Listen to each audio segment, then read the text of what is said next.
The meeting will come to order. Welcome to our June Board of Trustees Committee of the Whole meeting. It's great to see everyone present. We certainly appreciate everyone for attending today. I just wanted to remind our board and our audience we're excited because today is our first day of live streaming, so we're very excited about that. So we hope you'll see us wearing our smiles today. Our first matter of business is the approval of the consent calendar. Are there any corrections to the minutes posted for our Committee of the Whole session on May 14th, 2024? If there are no corrections, I need a motion to approve the minutes. Madam Chairman, I make a motion to approve the consent calendar. Mr. Sailors has made a motion. Ms. Goodwin Caldwell has made a second. It is moved and seconded to approve the minutes. Any discussion? All in favor of the motion to approve the consent calendar, say aye. Aye. All opposed, no. The motion carries. Our second item on the agenda is appearance of visitors, and we have no visitors today, which is unusual. I guess everyone's out enjoying summer vacation. So we're going to move right on to our third matter of business, which is instruction. And Mrs. Bush is going to serve as the chair of our instruction section today. And Ms. Bush, I'm going to give you the floor at this time. Thank you, Madam Chairman. Our presentation is an update on state designated underperforming and elevate schools. Dr. Royster. Thank you, Ms. Bush. There is both a requirement for some of these schools to be reported upon, and then we committed to report on the elevate schools as well on a quarterly basis. Unfortunately, the quarterly reporting requirement does not necessarily always align with when we would have student data to share. In this case, it does, however, because we have the last benchmark that was administered during the course of this year. We will receive the testing data for the end of the year test in the fall. Now, the schools will receive it before then for their purposes, but it's embargoed, so we can't present it until the embargo is lifted, which would be sometime after all the scores are reconciled in the fall. Mr. McCoy, you know, approximate date for that? Okay. So at this time, I'll defer to Mr. McCoy and Dr. McDavid to present on the underperforming state designated schools and the elevate schools.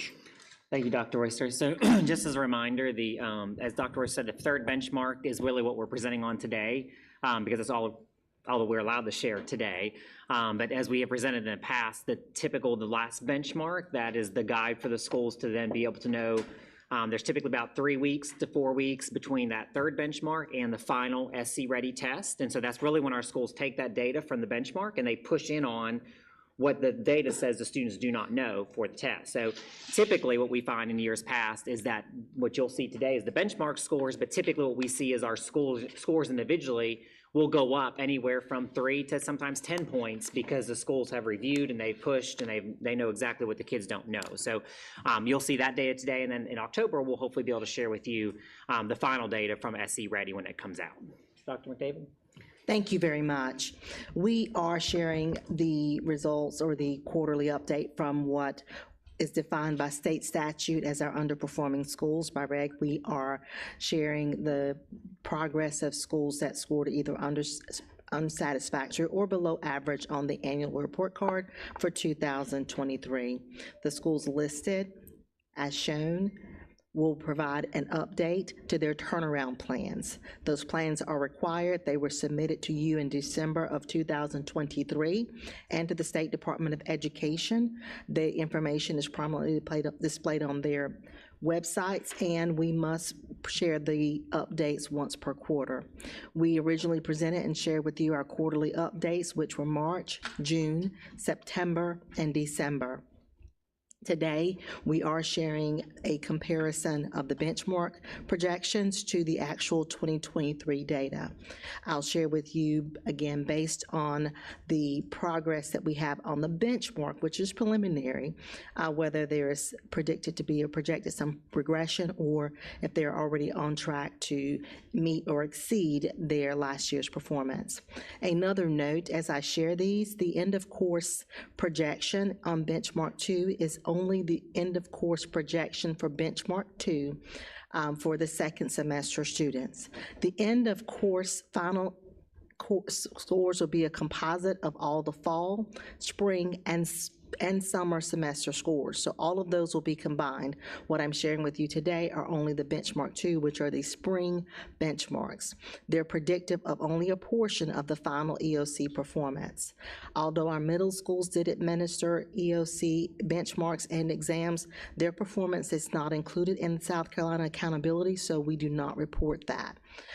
Also, the graduation rate, our high schools track progress throughout the year, and each school, as we will note, is projected to be on track to meet or exceed that 70% graduation rate. But our preliminary projections are again not reported, as that information would be embargoed.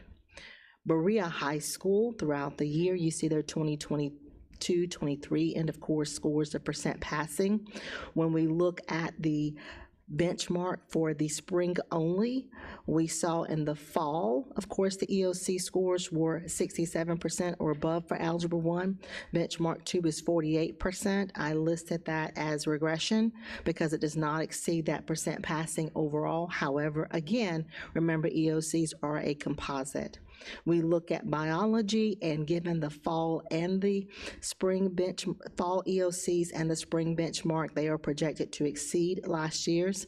Similar to Algebra 1, English 2, we have a slight regression in the benchmark 2 for the spring. However, we look back at our fall EOCs, and we do project that with the work schools do it and their workshops post benchmark, we anticipate some growth.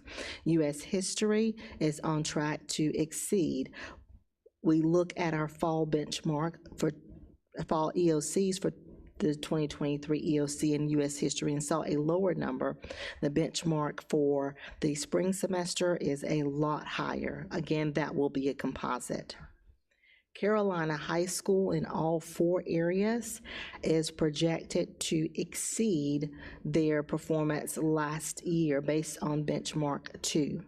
We see from their fall EOCs, there was already improvement in the area of English 2. And in biology, that trend continues, and we're expecting with their work greater performance on the spring 2024 and then the overall composite. Southside High School has shown progress in projections in biology, English 2, and history. We look at the Algebra 1. We consider the fall, which was a large growth from the overall last year to 72% passing in fall 2023. Benchmark 2 had a 57% projection. Again, the schools have worked to grow student performance between the weeks of benchmark and the final EOC. Again, schools, all 3 are tracking towards meeting or exceeding the 70% or above graduation rate. As we move to the middle schools also in early April completed the benchmark and did some work.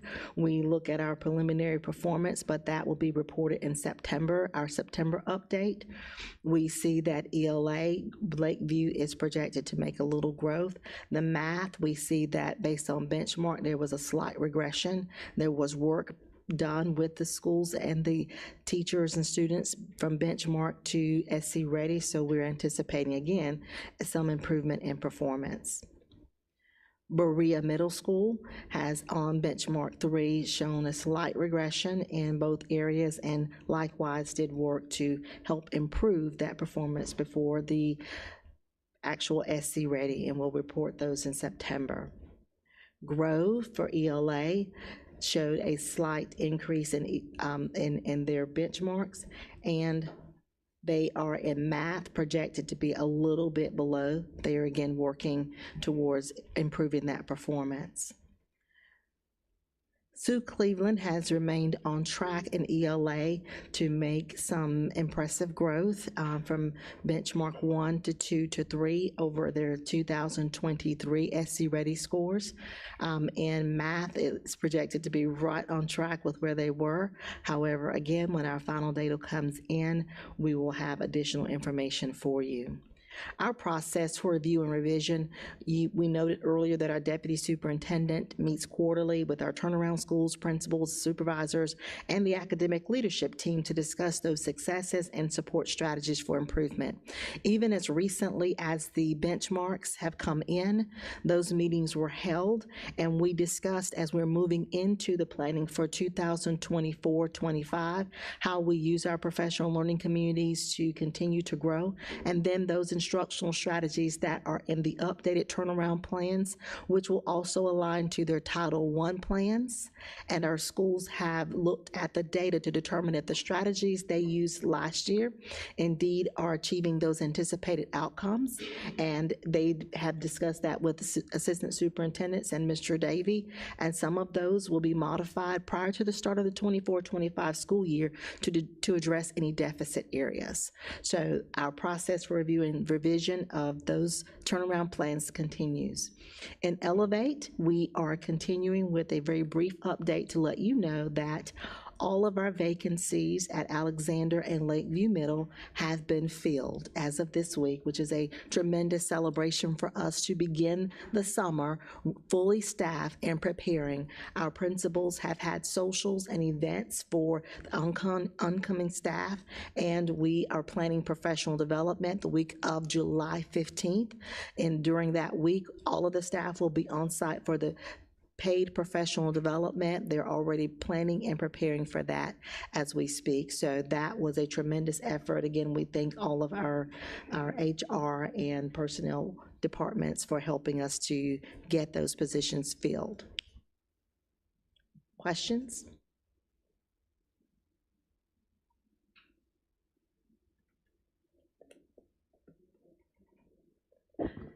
Thank you, Dr. McDavid. This has been great information. I'm glad to see the improvements. I'm certainly excited to see about the staff updates that we are 0 vacancies to fill. That's exciting. This may be a little off topic, but so testing begins in 3rd grade, is that right? At the Yes, state ma'am. level? Okay. And we have implemented, I'm specifically thinking about ELA, we have implemented the letters program in what grade? Like, Okay. Mr. McCoy, you probably wants to address that as we have done a pilot and then a stronger implementation.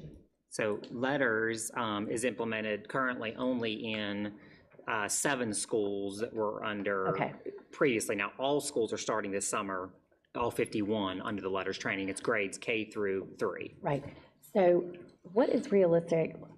I guess I'm just trying to understand, like, in the future, what is realistic in terms of expecting letters to start showing up, or I should say the impact of what we hope letters will bring to start impacting maybe some of these 3rd grade and beyond scores? So some of these schools would have already had some impact from the letters. Last year, for example, Westcliff showed some tremendous gains that Ms. Farmer, I think, spoke to. Okay. The fact that, that really helped focus our teachers and really identify from the students' level what things they were struggling with. The whole point around letters is really identifying why students aren't reading and being able to remove those barriers. So really, once they get through ultimately that first year, it's a 2-year training. Okay. 4 units year 1, 4 units year 2. So once they get through that first year of training, really they've got a pretty good foundation to really start seeing some improvements in their instruction. So maybe next year's test Yeah. scores would be the first true measure of whether that's really having a positive impact Yes, we should on, start seeing some effects. on some of next those year. readers. Okay. And so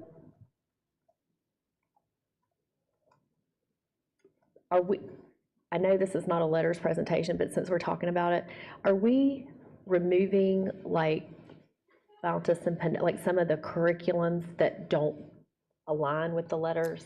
Yeah, so all the curriculum has been updated now for the science of reading. So Okay. the maps have been all updated, everything has been updated. The state, as you probably, I don't know if we talked about this a couple weeks ago, or last spring, or no, earlier this spring, the state went through a new adoption for ELA. So those new adoptions have been put out, all of that's tied directly to science of reading. Got it. Okay, well, I'm looking forward to seeing that coming, so that's all I have for right now. I think just as a follow-up to that, maybe the first year some kind of marginal gain, because that very first year, you would only have seen the impact of one of the 2 years of training. Right.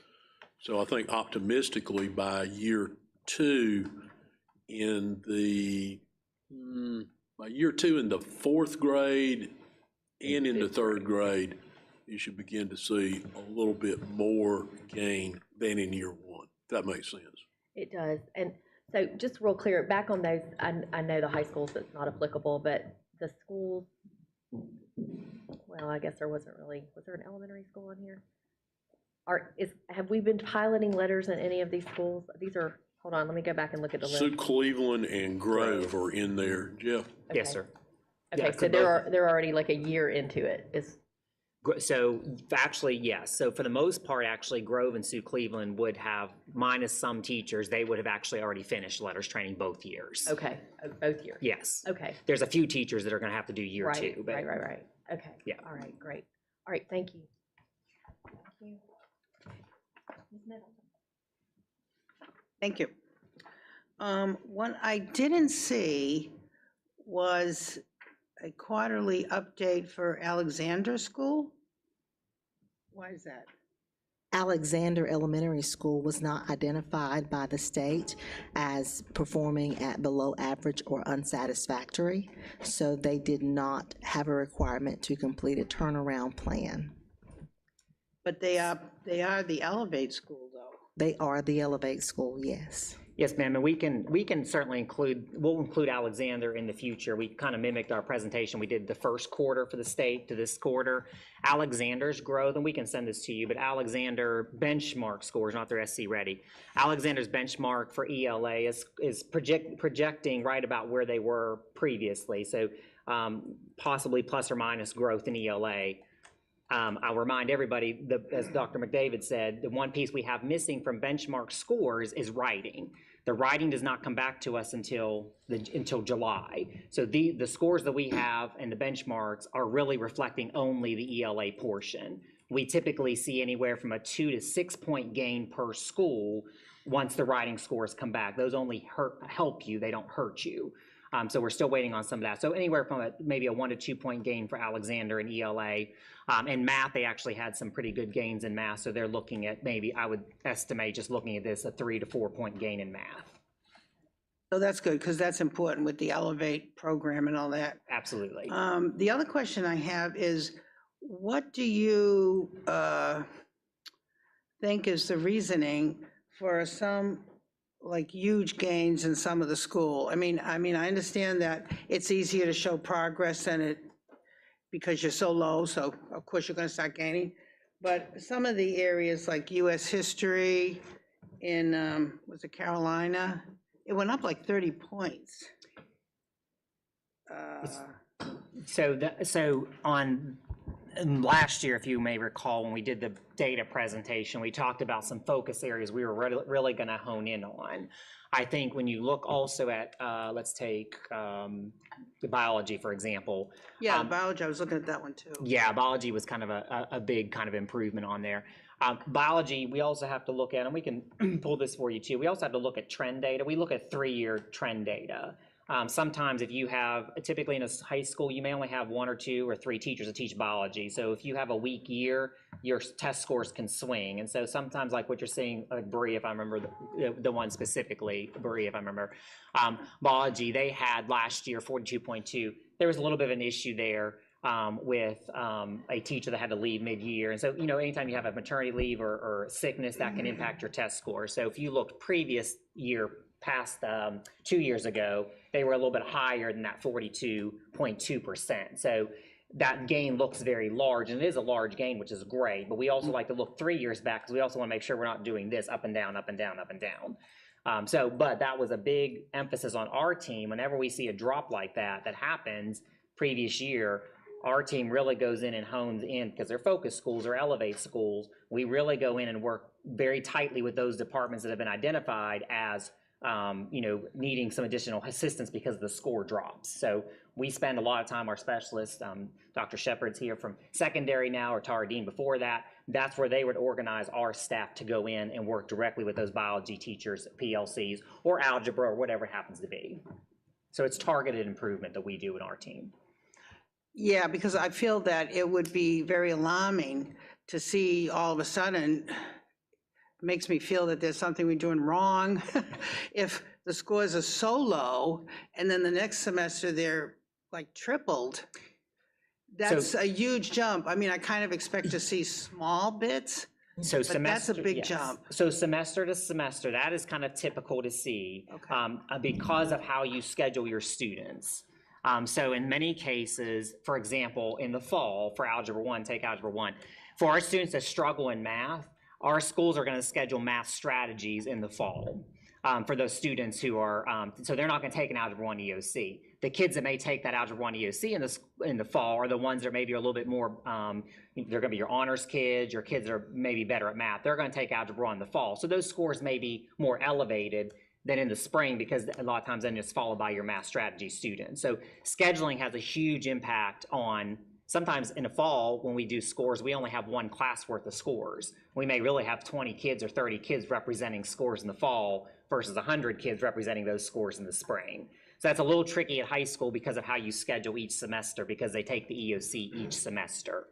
So that final EOC, which we don't have yet, that final EOC that combines the fall, spring, and summer, that's going to be your most kind of reliable, because it takes all of your kids in the school, and then we can compare that to all the kids from the previous year. Would that be the same reason when you see like a drop? Is that the same, like what you're talking about, some of the scheduling and? Yes, ma'am, it can be, Okay. or it can be that they had fewer kids testing in that semester, that you would see that drop. That's tricky for us as we're monitoring through the year too, because we always have to actually go back to Power School and figure out, okay, how many kids actually tested? You may see only 20%, proficiency, and you get alarmed, then you realize, oh, it was only 25 kids that tested this semester, and maybe that was a lower group of students that we're still working with who are struggling. So high school is a little bit tricky because of the semester base. The other piece of data that's missing here that our folks will look at when they have access to it is obviously we don't have anybody else's scores. Right. So when we get our scores that are unembargoed in the fall, we'll have everybody else's scores. So we'll have the state scores. One of the things they'll look at is, did biology, for example, did it dramatically increase or dramatically decrease throughout the state? Some of that has to do with the questions on the test, and it can swing from year to year. So you have to not only, right now, obviously, we can look at all hours, but you can't really, even though we're 10% of the state, you can't necessarily determine a statewide trend until you have the statewide data. And it would not be unusual for a subject in a grade level, whether that be 3rd through 8th or an EOC at a high school, to have some wild swing that is reflected throughout the state. So that's another piece of information to look at that we don't yet have access to. Yeah, that makes me think there's something wrong with the test. And the state. Quite should look often, at the test. there can be something wrong with the test. Yeah. Yeah. Yeah, to that point, Ms. Bill, to Dr. Royce's point, that's a good, all we have this summer right now is, now we're connected across the state, so we're texting immediately our colleagues around the state saying, what are you seeing, what are you seeing? So we kind of have a little baseline of trend of where we're running, but to the point, every year they take questions out and they replace questions on the test, and some years that results in a test that dropped for the whole state because of the questions they replaced, maybe just weren't, whether they weren't aligned to the standards or they weren't aligned to the DOK level correctly. That happens every year almost for one test or more. You have obviously widely varying degrees of difficulty in the test questions. Then it goes to the, I guess, to the reliability, Jason, of that test. If you're swinging widely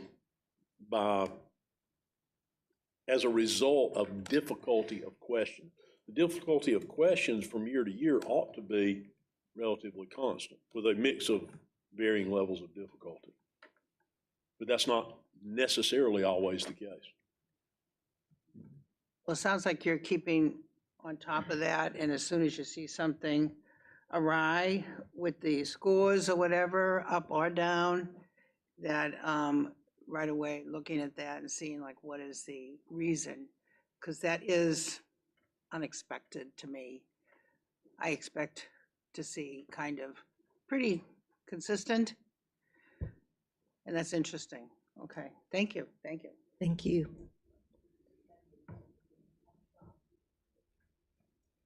Thank you, Ms. Bush. I just wanted to say a big shout out to Carolina High School. I'm very pleased to see that in every area, to see that green, to see the success on benchmark 2, that is really wonderful.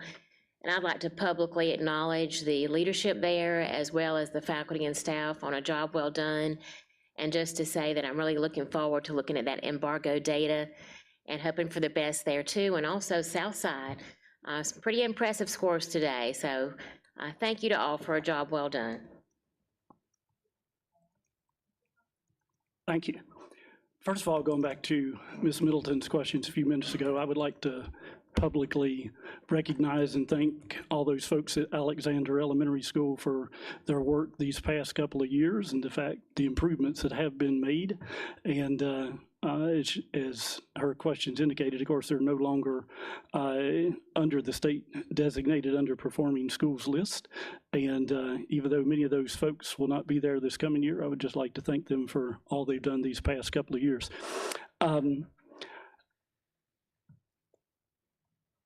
The high schools, our 3 high schools, isn't it the case that they are primarily on this list at the moment due to graduation rate? Is that correct? Yes, sir. Thanks. And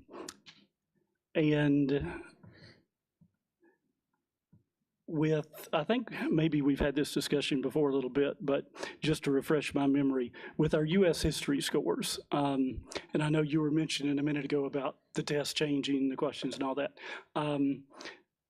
Is it the case that there was a big change to that test recently, or if not, why do we think we're having the struggles we are with U.S. history right now? So there was a change to both the standards and the test 2 or 3 years ago. Let me do that math real quick. Last year was the first official test date that we could actually compare. So we can actually compare this year to last year's test. Last year's test, we were unable to compare the previous year because it was field testing. So it would have been about 3 years ago, new standards came out, new test. I will tell you traditionally, and that continues to be a trend in South Carolina, that is the weakest EOC area in the state currently. Trend-wise, again, just anecdotally, both last year definitely based on data, this year anecdotally, that has continued to be a struggle area across the state. It is in part, I believe, due to the shift, and that's not just high school, that shift in social studies occurred but 3 through high school, where it's no longer U.S. history based on facts and recalling information. There's a lot more now that's involved with that test and students' understanding, and it's more focused on the why versus we memorize all these dates and figures and history like we used to on the test, which is really a lower level recall.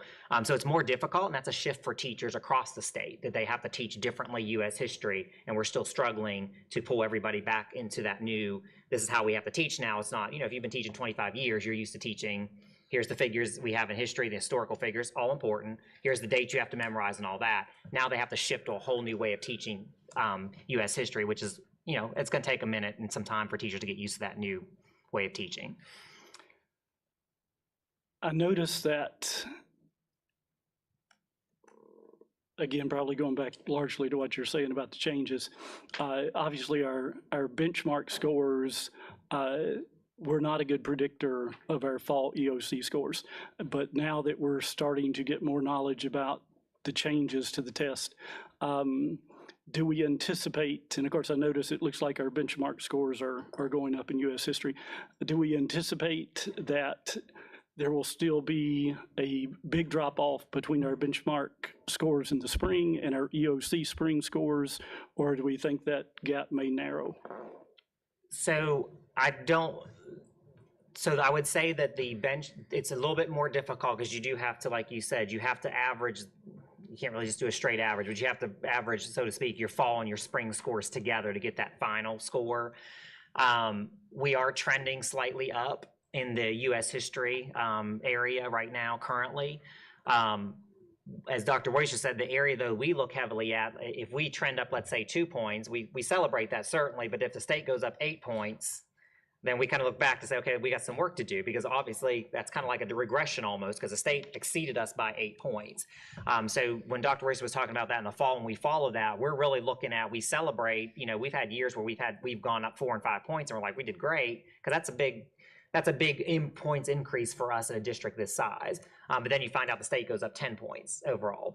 So then we have to kind of go back and we have to rethink, okay, we got to go back and look at, even though we had maybe a gain in that area, we're going to focus on that area again because our gain was not near as much as the state's gain was, and we're losing ground.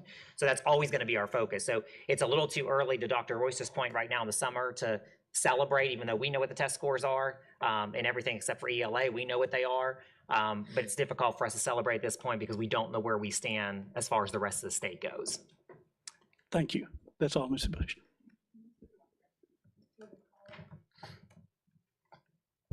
Thank you for this presentation, but I would like to, besides these schools right here, I'd like to thank all of our schools for what they do, and all of our administration, our staff, for what you do to make sure that we have the best schools in Greenville County schools. Now, I have a question about the graduation rate. You have on here the school reports, they are tracking towards meeting, exceeding. I would like some numbers. The graduation rate last year, since you say that they are tracking towards meeting and exceeding, what are the graduation rates for these 3 schools that you have on this list? Do you have that, the graduation rate from last year? Yes, ma'am, we have that. And I know you're tracking towards 70%, but I would like to know the exact numbers, if you could send that to me. Yes, we can pull that from last fall's presentation. Those would not have changed from last fall. We can pull those, and then we obviously can't share the springs until the fall when it's Right. unembargoed. Right, do we still, are we still having the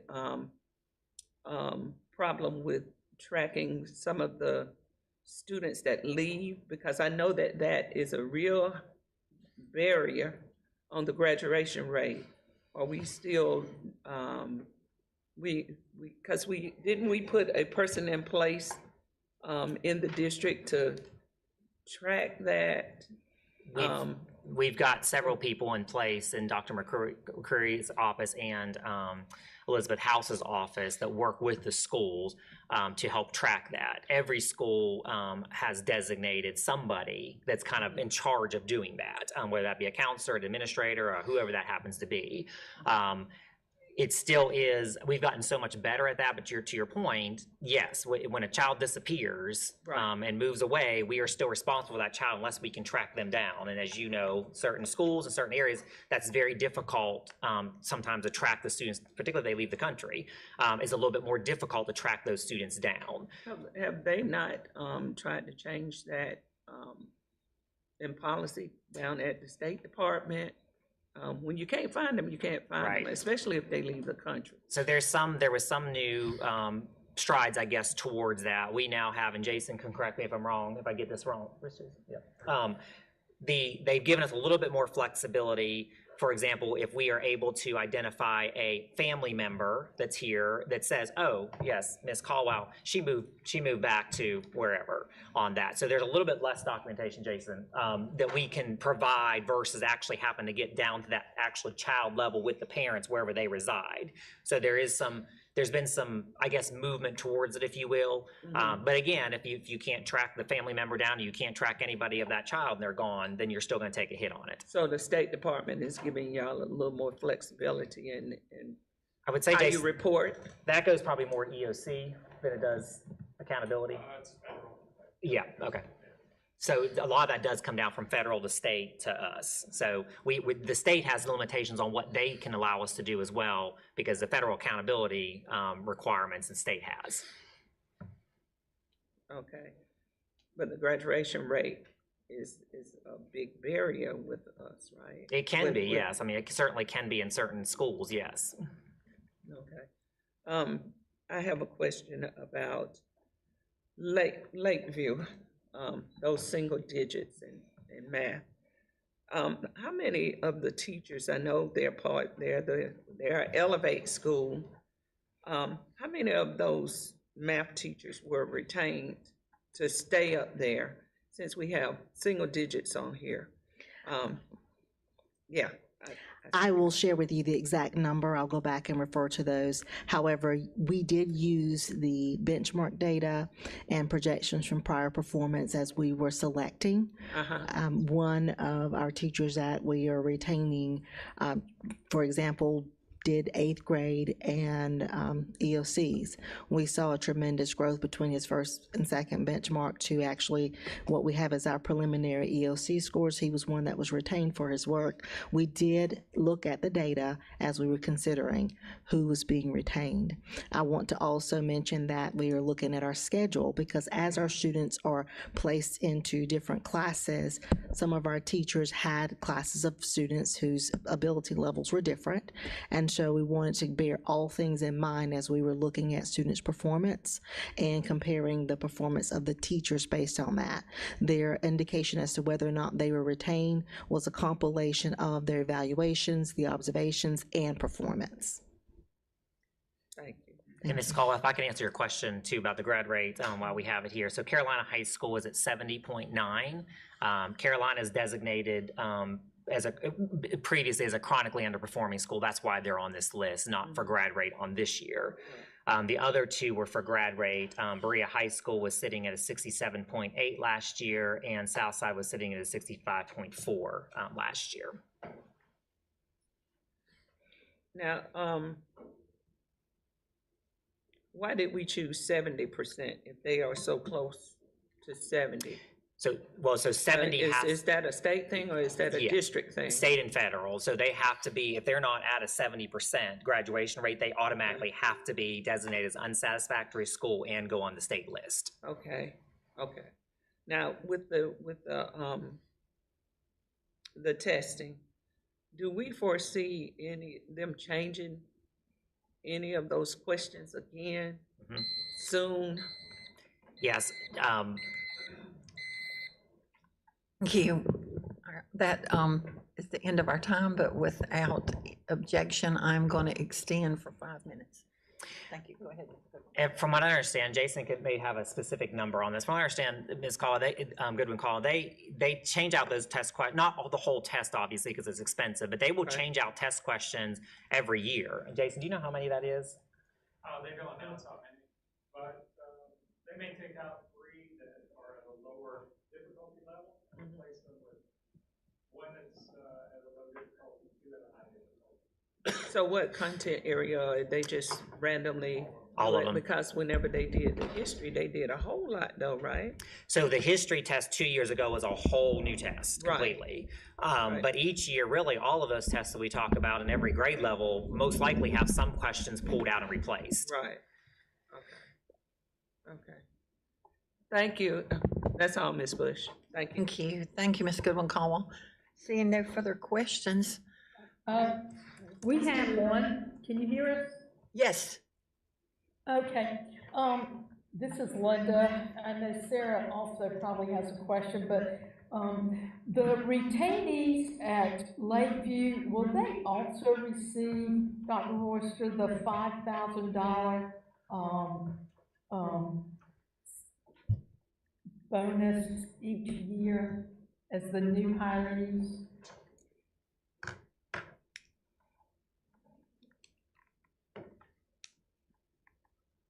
Can y'all hear me? Yes. I believe I understand your question. If you're a faculty member at that school and they earn the performance bonus associated with the school level increase in performance, or if you're a tested subject teacher, if your classes achieve a certain level, then you would earn that money so long as you are a faculty member at that school. And it also extends to staff members as well. The whole school improvement extends to staff members. Does that answer your question? Yes, sir, it does, and I appreciate that. I was concerned about the history situation, but after the questions being asked,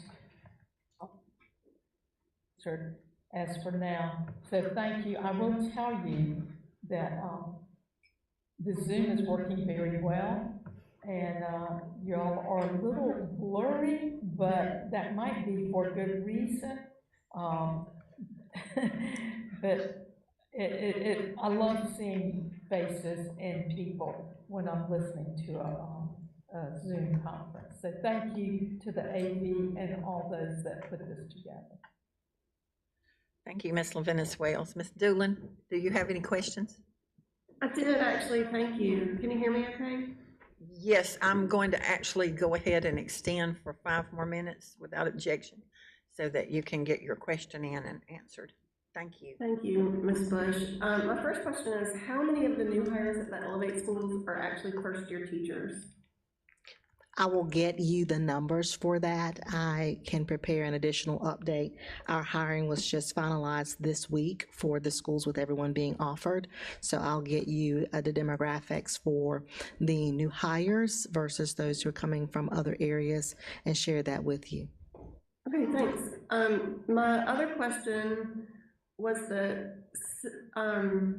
are the EOC scores from last year that are presented an average of both semesters, or is that just the spring semester scores? No. And since classes are taught on the block schedule, why are we not just comparing the EOC scores from semester to semester rather than looking at the benchmarks? Because those seem to really not always correlate with the EOC success. Yeah, the 23 data, Ms. Doolin, is based off of the full fall, spring, and summer EOCs. So Okay. right now, we don't have we don't have the spring EOCs technically aren't released yet. So we won't have that official number really until all of our students, even in the summer, have made up, because we still have a window where summer school kids can actually either recover credit, take the course, and then take the EOC. So we really won't have those final numbers until really probably mid-July, but for you guys' sake, probably not really until October. That is though, when you get the test score workshop in October, we are comparing all students from one year to another. We eliminate the semesters at that point. Okay, gotcha. Thanks so much. Thank you, Ms. Dillon. Are there any further questions? Seeing none. Thank you very much. Thank you, Mr. McCoy. Thank you, Dr. McDavid. That was a fantastic presentation. And I will turn it back over to Dr. Stiles. Thank you, Mrs. Bush, for chairing instruction today. And again, thank you to Mr. McCoy and Ms. McDavid. We appreciate you for sharing today. Our fourth matter of business is administration, and we have one administrative item, and that's item 4.01, revision of board policy JC, student rights and responsibilities. Dr. Royster. Thank you, Dr. Stiles. Mr. Webb is here. He can answer any questions that you all might have, but I think in short summary, this is simply a cleaning up of that policy to reflect current statute, current court decisions, and our current practices. Mr. Webb? I think that's right. It is a summary of rights and responsibilities consistent with the prior version, which is in need of cleanup. As Dr. Royster mentioned, you have policies that address each right and responsibility in greater detail, and other policies, this is a summary. And so what this does is modernizes terminology and verbiage and just cleans it up. So no additional substantive right, no big substantive change. This is just more housekeeping matter. Thank you, Mr. Webb. We appreciate that. We have a recommended motion from administration to approve the revisions to board policy JC as presented. I need a maker of the motion. Madam Chair. Yes, Mrs. Bush? I move to approve the revisions to Board Policy JC as presented. I need a second. Ms. Goodwin Caldwell, thank you. Any discussion or questions for Dr. Royster or Mr. Webb? Hearing none, all in favor of the motion, say aye. Aye. All opposed, no. The motion carries. Our fifth matter of business is building and grounds, and I'm going to ask Ms. Brett if she will serve as the chair of this section. Ms. Thank Brett, you have you. the floor. Awesome, thank you, Dr. Stiles. So 5.01 is architect selection for the Food and Nutrition Services Center at MT Anderson Support Center. Dr. Royster? Thank you, Ms. Brett. As a reminder, our procurement code provides a process for the selection of architectural firms for new projects. That process involves a committee that reviews the submittals from those firms. They then select from all those submittals a short list to do a more detailed proposal. They use a matrix in both cases to rank and rate those firms. And at the conclusion of their process, they present to you in rank order, 1 through 5, their recommendation for the selection of the architectural firm to provide services, in this case, for the Food and Nutrition Service Center building at MT Anderson, which will provide a training area, kitchen, and office space for food and nutrition services. They currently have office space in MT Anderson. They use the kitchen at the Environmental Science Building for multiple purposes. They do some training there, and they do use it to a degree as a test kitchen, but this will give them a full training and test kitchen on site. And as a reminder, they are paying for this out of the fund balance carryover in Food and Nutrition Services, as well as an amount that you all approved advancing them from our fund balance that they will repay through revenue in excess of expense from their a la carte sales and their locally generated revenue. Can't use the federal USDA funds for that purpose, but ultimately it will be a self-funded facility.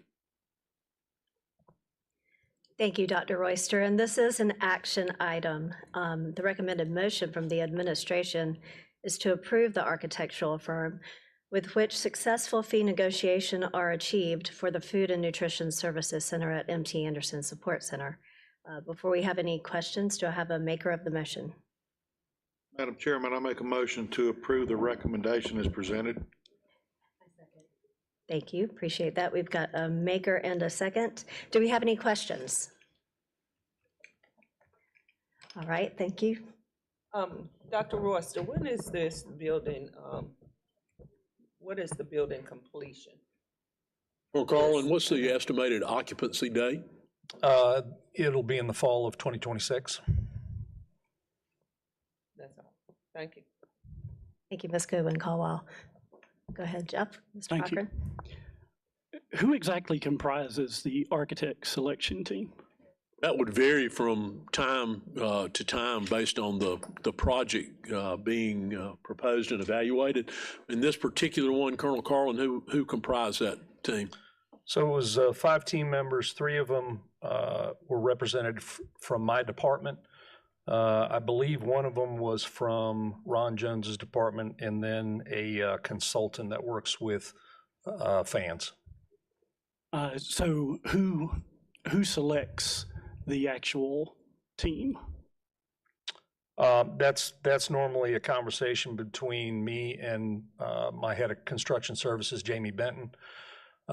Just as an example of, say, a different project, when it involves schools, new elementary school, we will typically have members from my team. We will have one of the assistant superintendents that is going to be responsible for that school.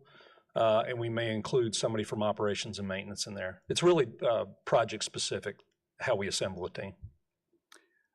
How does this selection process differ from some of our other procurement processes where we are seemingly required under most circumstances to select the company that submits the lowest bid? But in this case, we're not. Well, if we were bidding for a construction contract, there's different delivery methods we use that do require, in some cases, the low bid. In other cases, it may be, price may be a component of it, but it may have other factors. So it depends on the delivery method. Thank you very much. That's all, Mrs. Brett. Thank you. Thank you, Mr. Cochran. Any more questions? Seeing none, all in favor of the recommended motion, say aye. Aye. Any opposed? Motion passes. Thank you. Now we've got 5.02 on the agenda, and that is the facilities project report. Do we have anything from the administration, Dr. Royster? Thank you, Ms. Brett. I don't believe that Colonel Carlin has anything of particular note to bring to your attention, but to answer any questions you all might have. Yes, sir. Any questions? Great, well, that concludes my portion of our meeting today. Thank you. Thank you so much, Mrs. Brett. This concludes our Committee of the Whole agenda today. I need a motion to adjourn our Committee of the Whole meeting. Madam Chairman, I move that we adjourn as requested. Sailors has made a motion. I need a second. Ms. Goodwin Caldwell has seconded the motion. All in favor, say aye. Aye. All opposed, no. The motion carries. Our Committee of the Whole meeting is adjourned at 9:50 a.m. Thank you to everyone in the audience who participated in our meeting today, our Committee of the Whole meeting. Just a reminder to board members that we have our special call meeting and we are going to begin it at this time. So I'm going to call the special call meeting to order. I need a motion to go into executive session. Okay. We have a motion from Ms. Goodwin Caldwell to go into executive session. Madam Chairman, Yes. the motion needs to include the reason for executive session. Yes, sir. So I'd like to offer an amendment or a substitute motion that we go into executive session to discuss 3 appeals for change in assignment. Thank you, Mr. Sailors. We have a substitute motion. I'll second. Okay, we have a second. All in favor of the substitute motion, say aye. Aye. All opposed, no. Substitute motion carries. We'll go into executive session to discuss 3 appeals of change in assignment. Do we have a? And I'm sorry, you just need Yes. to vote as. Yes. Okay, so. Do we have a motion? You have a motion on the floor. I move for its acceptance. Okay, all right. All in favor of the motion, say aye. Aye. All opposed, no. The motion carries. We're now in executive session, and we will move to conference room A following a 5-minute break. So I'll see you there in 5 minutes. Thank you.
I'm going to call us back to order, and I'd like to inform our audience that our board just returned from executive session to discuss 3 appeals of change of assignment.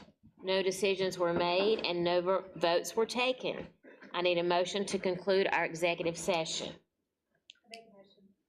Mrs. Brett has made a motion. Mrs. Mosley has made a second. All in favor, say aye. Aye. All opposed, no.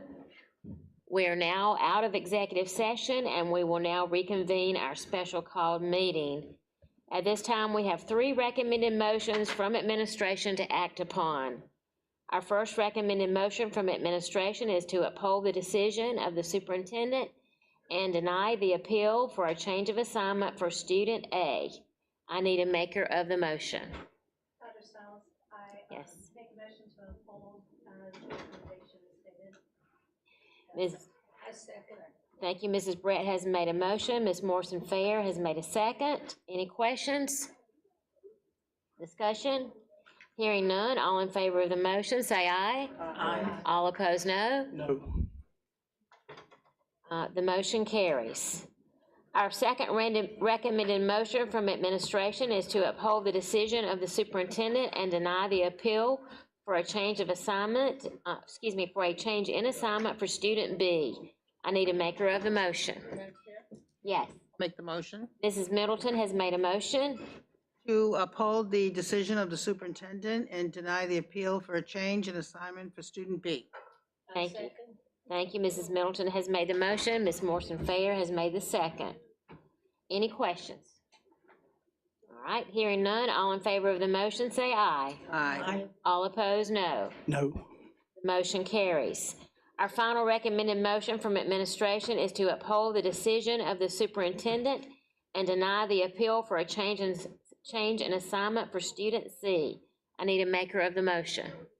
Madam Chair? Yes, Ms. Motion. Middleton has made a motion. Do I have a second?